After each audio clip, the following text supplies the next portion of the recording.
Meus amigos, meus irmãos, o Centro Espiritual Universalista, o CEL da LBV, unifica neste final de ciclo todos os ensinamentos de Jesus em espírito e verdade, mas à luz do novo mandamento. Nenhum sectarismo, nenhum ecletismo, nenhum hibridismo, porque a verdade não é híbrida, não é sincrética, não é eclética, não é sectária.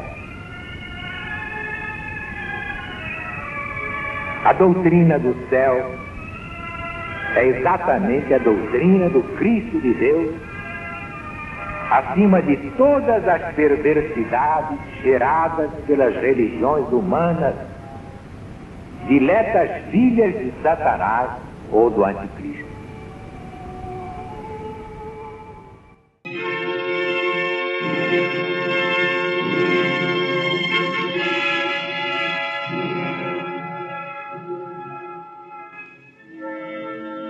Doutrina do céu, Espírito da verdade, Alziro Zarur responde.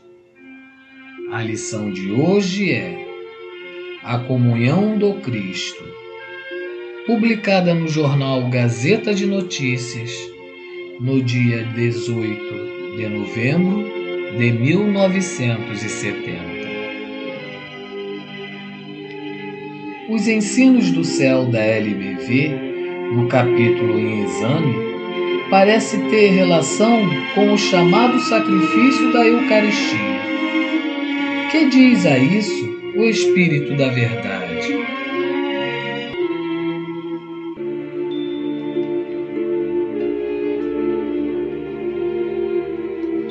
Sim, mas nunca no sentido que lhe poderia dar a Igreja humana.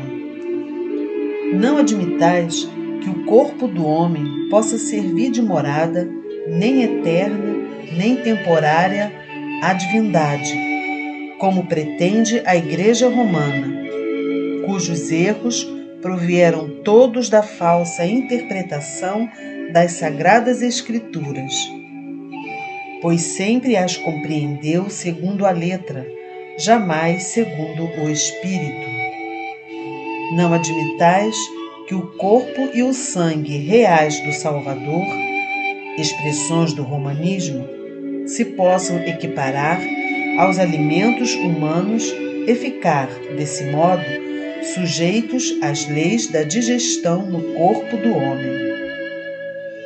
Não admitais que o perispírito tangível do que Jesus se revestiu temporariamente, atendendo às exigências e à duração da sua missão terrena, vaso precioso que continha uma essência ainda mais preciosa, formada de fluidos que na chamada hora da ascensão foram restituídos aos meios de onde haviam sido tirados, possa estar submetido àquelas leis. Não admitais que o Espírito de Jesus, essência perfeita, de pureza imaculada, faça do corpo humano a sua habitação. A comunhão do Cristo, simbolizada pela ceia, como vos explicaremos quando chegar a ocasião, foi o último e solene apelo feito por ele em prol da fraternidade contida em seu novo mandamento. A comunhão dos discípulos era uma lembrança simbólica daquela outra comunhão. Cristãos de todas as correntes, aprendei o que ensina a nova revelação que Deus vos manda e que vos trazemos em nome de Jesus. Para o Espírito deve ser tudo espiritual. O homem recebe o corpo e o sangue de Jesus apenas simbolicamente, pois representam o seu Evangelho, a sua doutrina de salvação, o corpo para alimentar-lhe a alma, o sangue para lavá-la de suas impurezas, mas a matéria não participa, de modo algum, desse sacrifício. Que tomeis as vossas refeições antes ou depois do sacrifício, pouco importa.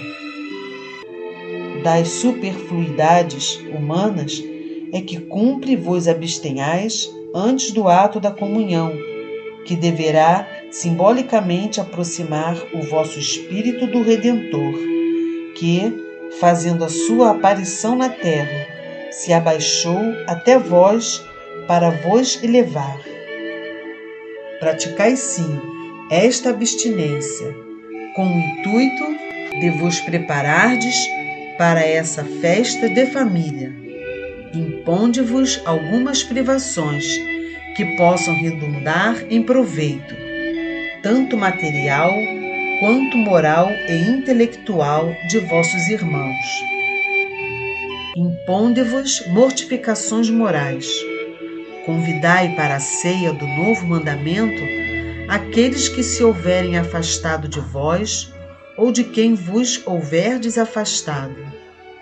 Convidai-os pelo pensamento, na oração, se não o puderdes fazer de outra maneira, perdoando-lhes de coração as ofensas e tomando a resolução irrevogável de não guardar queixa alguma de todos eles.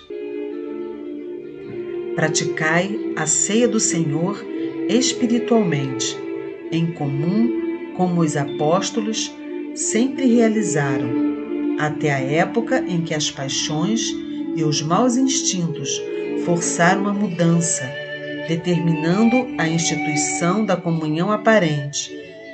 Pois quem se aproxima da mesa do Mestre, levando no coração um sentimento mau, incorre no crime de traição de Judas Iscariotes.